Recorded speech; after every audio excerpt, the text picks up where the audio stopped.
দুর্ভাগ্যক্রমে মুসলিম উম্মাহ হিসেবে আমরা নেতিবাচক চিন্তায় আসক্ত হয়ে পড়েছি। আমরা নেতিবাচকতায় এমন আসক্ত যে কাউকে উম্মার জন্য কিছু করতে দেখলে বলি, কি লাভ এসব করে, কোনো কিছুরই পরিবর্তন হবে না। তার কাজে ভালো কিছু দেখার পরিবর্তে আমরা বলি, আরে ভাই এতে কোনো লাভ হবে না, কোনো লাভ হবে না, অমুক অমুক সমস্যাগুলোর তো কোনো সমাধান হয়নি।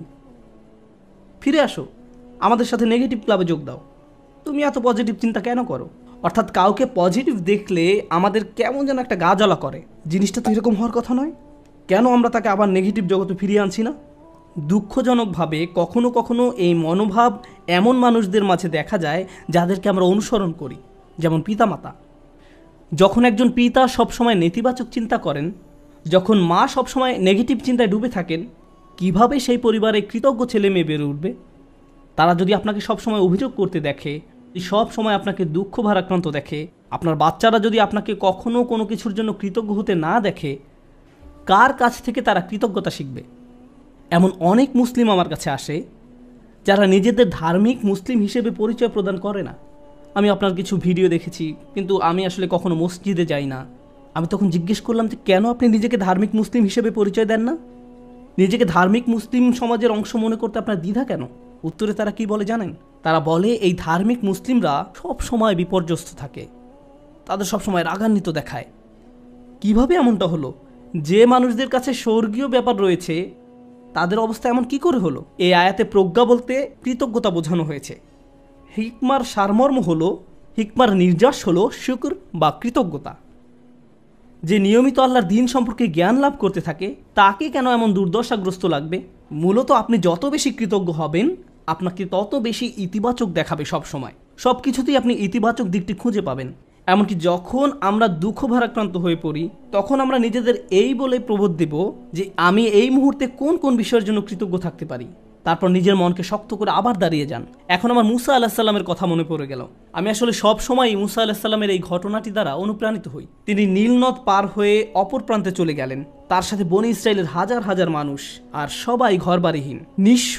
তার উপর তারা মরুভূমিতে বিচরণ করছেন। তাদের মাথার উপর কোনো ছাদ নেই। পুরুষ, নারী, শিশু, বৃদ্ধ সবাই হয়তো কষ্টে কান্নাকাটি করছে। আমরা এখন টেক্সাসের 100 ডিগ্রি ফারেনহাইট তাপমাত্রায় 20 মিনিট থাকতে পারি না, বলে উঠি আমাকে এখনই বাসায় যেতে হবে। আর তারা মরুভূমিতে বাস করছেন। এখন মুসা আলাইহিসসালাম তাদেরকে শান্ত করার লক্ষ্যে তাদের উদ্দেশ্যে বক্তব্য দিবেন। তিনি তাদেরকে বললেন, লা ইন শাকারতুম লা আযীদান্নাকুম, যদি তোমরা কৃতজ্ঞ হও আমি তোমাদের বাড়িয়ে দেব। আমি ভেবেছিলাম যে তিনি তাদের ধৈর্য ধরা নিয়ে খুতবা দিবেন, কিন্তু না, তিনি তাদের উদ্দেশ্যে কৃতজ্ঞতা নিয়ে খুতবা দিলেন। কেউ হয়তো বলতে পারে, আরে আমরা কি নিয়ে কৃতজ্ঞ হব? আবহাওয়ার অবস্থা দেখেছো, আমাদের বাচ্চাদের অবস্থা, আমরা ক্ষুধায় কাতর, গায়ের জামাটা ছাড়া আর কোনো জামা নেই, আমাদের কোনো খাবার নেই। কৃতজ্ঞ কিসের জন্য কৃতজ্ঞ হব? আপনি যদি একটু থেমে চিন্তা করেন, কারণ ফেরাউনের বাহিনী তোমাদের হত্যা করতে পারেনি, অথবা তোমরা ডুবে যাওনি, অথবা তোমরা এখন আর মিশরীয়দের দাস নও, তোমাদের বাচ্চাদের আর জবাই করা হচ্ছে না, তোমাদের মহিলাদের আর নিপীড়িত জীবনযাপন করতে হচ্ছে না, চোখের সামনে মহিলাদের নির্যাতিত হওয়ার দৃশ্য আর পুরুষদের দেখতে হচ্ছে না, তোমরা এই সব কিছুর জন্য কৃতজ্ঞ নও? অভিযোগ করছো? কৃতজ্ঞ হওয়ার জন্য আপনি সব সময় কিছু না কিছু খুঁজে পাবেনই। সব সময় এমন কিছু পাবেন যা আরও খারাপ হতে পারত।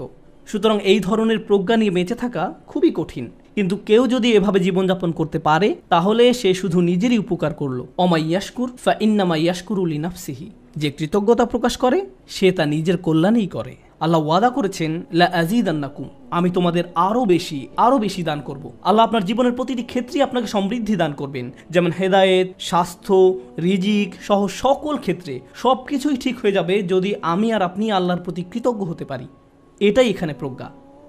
তারপর তিনি বলেন, ওমান কাফারা ফা ইন্নাল্লাহা গানিয়্যুন হামিদ, আর যে কৃতজ্ঞ হয় আল্লাহ অভাব মুক্ত।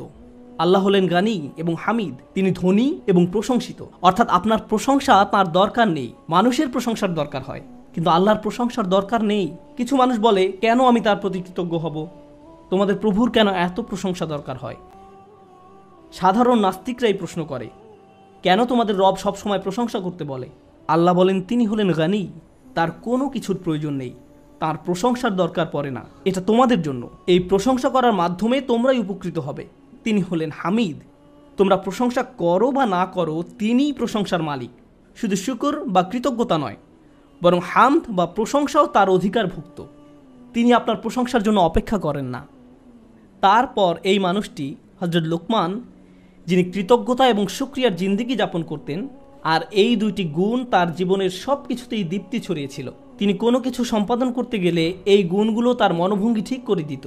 আপনি কি কাজ করেন সেটা যেমন গুরুত্বপূর্ণ, তার চেয়েও বড় গুরুত্বপূর্ণ ব্যাপার হলো এই কাজের প্রতি আপনার মনোভঙ্গি কেমন। শুধু কি করেন তাই নয়, বরং কিভাবে করেন সেটাও গুরুত্বপূর্ণ। আপনারা উভয়ে বিসমিল্লাহ বলে খাওয়া শুরু করেছেন, সব কিছু দেখতে একই রকম, কিন্তু একজনের কৃতজ্ঞতার মনোভঙ্গি ছিল আর অন্যজনের সেটা ছিল না। একজন এই দুনিয়া এবং পরকাল উভয় জগতেই লাভবান হবে, অন্যজন হবে না। অন্যজন এই সমস্ত উপকারের দরজা বন্ধ করে রেখেছে, কারণ যে দৃষ্টিভঙ্গিতে সে খেয়েছিল সেটা কৃতজ্ঞতার দৃষ্টিভঙ্গি ছিল না। শুকর শুধু কাজের নাম নয়, এটা মনোভঙ্গিরও নাম। এখন তিনি তার ছেলেকে কি বললেন? ওয়াইজ ক্বালা লুকমানু লিইবনিহি ওয়া হুয়া ইয়াইযুহু। লুকমান যখন উপদেশ দেওয়ার সময় তার ছেলের দিকে ফিরে বললেন, হে আমার ছেলে, আমার প্রিয় সন্তান, লা তুশরিক বিল্লাহ, আল্লাহর সাথে শিরক করো না, আল্লাহর কোনো অংশীদার সাব্যস্ত করো না। কিন্তু আলোচনার সূত্রপাত তো শিরক দিয়ে হয়নি, মূর্তি পূজা নিয়ে তো এই কথাবার্তা শুরু হয়নি। আলোচনা তো ছিল কৃতজ্ঞ হওয়া নিয়ে। আমরা শাব্দিক দৃষ্টিকোণ থেকে একটি বিষয় এখানে শিখছি, শিরক এবং শুকর এর একটি শাব্দিক মিল আছে। কিন্তু আরেকটি বিষয় আমাদের এখানে জানতে হবে, আল্লাহ আমাদের এখানে শেখাচ্ছেন তার সাথে আমাদের সম্পর্কের মূল কেন্দ্রবিন্দু হলো আসলে কৃতজ্ঞতা। আমাদের আল্লাহর প্রতি যত ধরনের অনুভূতি রয়েছে, আমরা তার দাস, আমরা তাকে ভয় করি, আমরা তার কর্তৃত্ব মেনে নিয়েছি, আমরা জানি যে তিনি আমাদের সৃষ্টিকর্তা, এই সব কিছুই সত্য। কিন্তু এই সব কিছুর মাঝে আল্লাহর সাথে সত্যিকারের সম্পর্ক তৈরি করতে হলে আমাদের অন্তরে যা থাকতে হবে তা হলো কৃতজ্ঞতাবোধ। যদি অন্তরে এর উপস্থিতি না থাকে, তাহলে অন্তর এমন এক ধরনের শিরকের বসবাস হবে যার সাথে আমরা যুদ্ধ করে পারবো না। কারণ এটা দেখতে মূর্তির মতো নয়, এটাকে দেখতে মিথ্যে কোনো খোদার মতো মনে হয় না। এটা এমন এক ধরনের মূর্তি যার বসবাস অন্তরে।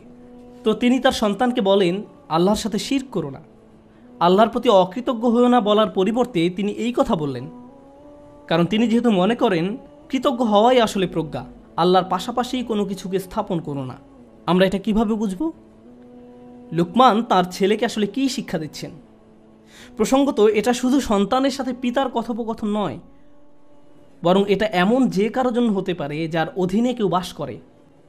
আপনার জীবনে যদি এমন কেউ থাকে যে আপনার কাছ থেকে প্রজ্ঞার তালাশ করে, বিশেষত আমি বাবাদের উদ্দেশ্যে বলছি, এমনকি এর বাইরেও আপনি হয়তো বড় ভাই, আপনি এমন পজিশনে আছেন যেখানে অন্যরা আপনার অনুসরণ করে, সেক্ষেত্রে আপনার উচিত এই শিক্ষাটি তাদের নিকট পৌঁছে দেয়া। আমি নিজেকে এই প্রশ্নটি করি। আপনাদের কাউকে কাউকে আল্লাহ অনেক কিছু দিয়েছেন, যেমন আপনাদের হয়তো ভালো চাকরি আছে, ভালো ব্যবসা আছে, টাকার সমস্যা নেই, গাড়িও আছে, আপনার সব কিছুই আছে। ফলে আপনার বাচ্চাদের জীবন আপনার নিজের জীবনের চাইতেও অনেক বেশি সহজতর। কিন্তু আপনি যখন ছোট ছিলেন, আপনার জীবন এতটা সহজ ছিল না। আমার এখনও মনে আছে, ঈদের সময় আমরা বার্গার কিনতাম। আমরা একটা বার্গার কিনে পুরো পরিবার সবাই ভাগ করে খেতাম। এটাই ছিল আমাদের ঈদ। আমি আমার বোনের টুকরার দিকে তাকিয়ে থাকতাম, কারণ মাঝখানে টুকরাটা ছিল সবচেয়ে বড়। অনেক বাচ্চারা প্রথম টুকরাটা চায়, কিন্তু প্রথম টুকরাটিতে তো শুধুই রুটি। এখানে আসল কথা হলো আমাদের বাচ্চারা এসব জানে না। তারা এভাবে বলে, আমি আমারটাতে চিজ চাই, আমারটাতে মেয়োনিজ চাই, কেউ বলে আমারটাতে চিজ না পেঁয়াজ চাই। আমার বাল্যকাল আর তাদের বাল্যকাল একরকম নয়। তারা কষ্ট দেখে না। যখন আপনার টিনেজ বাচ্চা বলে, আমি ঠিক শিওর না কোন কলেজটাতে ভর্তি হব, কোন গাড়িটা যে পছন্দ করি, আপনার হয়তো তখন মনে পড়ে, ভাই আমি পাবলিক বাসে ধাক্কাধাক্কি করে কলেজে যেতাম, সকালবেলা পত্রিকা বিতরণ করতাম, কাজে 3 মিনিট দেরিতে পৌঁছানোর জন্য চাকরি হারিয়েছিলাম, আমি কোনো মতে টিউশন ফি দিতাম, বাসায় নিয়মিত বাজারও থাকতো না। আর আমার বাচ্চারা এখন বলছে তারা শিওর না কোন গাড়িটা কিনবে। আপনার মন চাচ্ছে দেয়ালে নিজের মাথা ফাটাতে, কারণ আমাদের বাচ্চারা মনে করে তাদের তো এমনিতেই সব কিছু পাওয়ার কথা। তারা কৃতজ্ঞ হওয়ার মানে বোঝে না। এভাবে কারো পক্ষে কৃতজ্ঞ হওয়া সম্ভব নয়। আমাদের উচিত আমাদের বাচ্চাদের টাকার মূল্য শেখানো, তাদেরকে উন্নত জীবন দেওয়ার মানে এই নয় যে তাদেরকে ভালো মানের অ্যাপার্টমেন্ট দিবেন। আপনি হয়তো অতিরিক্ত দিয়ে তাদের ধ্বংস করে দিয়েছেন। আপনার বাসা যদি খেলনায় পরিপূর্ণ থাকে আর তারা শুধু আরও নতুন নতুন খেলনা চায়, 2 দিন আগে কিনে দিয়েছেন সেটা ময়লার বাক্সে, তাহলে এই সব শেখার মানে কি? এই তিলাওয়াতের অর্থ কি? আনিশকুর লিল্লাহ মানে বাবা হিসাবে আপনাকে কৃতজ্ঞতার জীবনযাপন করতে হবে এবং আপনি আপনার সন্তানকে কাজের গুরুত্ব বুঝাবেন, রিজিকের গুরুত্ব বুঝাবেন, তাদের যা আছে তার গুরুত্ব বুঝাবেন। তারা যেন যা নেই তা নিয়ে অসন্তুষ্ট হয়ে না থাকে। ঈদের সময় বাচ্চারা ধনী হয়ে যায়। এই সময়টা ছিল আমাদের বাচ্চাদের কৃতজ্ঞতা শেখানোর একটা সুযোগ। কারণ রমজানের আয়াতের শেষে আল্লাহ কি বলেছেন? যেন তোমরা কৃতজ্ঞ হতে পারো। তুমি কত পেয়েছো? তারা একজন আরেকজনকে এভাবে জিজ্ঞেস করে, 2000 টাকা, আমি পেয়েছি মাত্র 1500 টাকা। আমরা দেয়ার পজিশনে নেই, আমরা শুধু নেয়ার মধ্যে আছি। আমরা আমাদের ছেলে মেয়েদের রাক্ষসে পরিণত করে ফেলেছি। তাদেরকে শুধু ভোগ করা শেখাচ্ছি, আর তাদের চাওয়ারও কোনো অন্ত নেই। আর যখন তাদের কোনো দাবি পূরণ করার অবস্থা না থাকে, আমি এমন অনেক পিতামাতার সম্মুখীন হয়েছি যাদের বাচ্চারা তাদের নিকট এভাবে দাবি জানায়, অবশ্যই আমাকে আইফোন কিনে দিতে হবে। পিতা বলে, না, পারবো না। বাচ্চা তখন বলে, তাহলে আমি আত্মহত্যা করব। তাদের তখন আমার কাছে আসতে হয়েছিল। নতুন আইফোন না পাওয়ার কারণে তারা এমন থ্রেট দিচ্ছিল, কিংবা বাসায় ওয়াইফাই নাই এজন্য এমন করছিল। এটা কৃতজ্ঞতার সম্পূর্ণ বিপরীত আচরণ। আর এমন আচরণ হলো আল্লাহর সাথে এক ধরনের শিরক। যখন কৃতজ্ঞতা হারিয়ে যায়, যা বাকি থাকে তা হলো শিরক। আপনি আত্মসমর্পণ করতে চান, যার কথা শুনতে চান, যাকে সন্তুষ্ট করতে চান, সে হলো নিজের ইচ্ছা আকাঙ্ক্ষা, নিজের ভোগ বিলাসিতা, নিজের কামনা বাসনা। বাচ্চারা এসব জানে না। তাদেরকে দেখিয়ে দিতে হবে, বোঝাতে হবে। আপনি তাদেরকে যা বানান তারা তাই হবে। আমরা তাদের প্রতি এমন অন্যায় আচরণ করতে পারি না। আপনার টাকা আছে বলেই যে তাদের সব দাবি পূরণ করতে হবে এমনটা নয়। অবশ্য বিপরীত অবস্থাও আছে। অনেক পিতামাতা তাদের বাচ্চাদের কিছুই কিনে দেয় না, তারপর তারা এই খুতবা ব্যবহার করে। না, এটা করবেন না। অবতাগি বাইনা যালিকা সাবিলা, মধ্যম পন্থা অবলম্বন করুন।